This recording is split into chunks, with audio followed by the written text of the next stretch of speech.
Did you notice the sentiment spike in defense? We're seeing a sentiment score of plus 0.27, which is significantly above the historical baseline. This indicates a growing positive sentiment around defense topics that you should pay attention to, especially considering a momentum of plus 0.39 over the last 24 hours.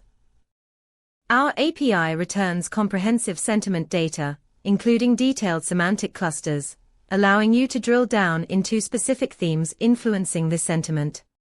For example, you could leverage this to track public opinion on defense spending or military engagements, giving you a competitive edge in strategic planning or risk assessment.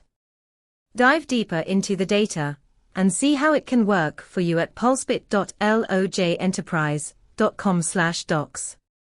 Let's build something insightful together.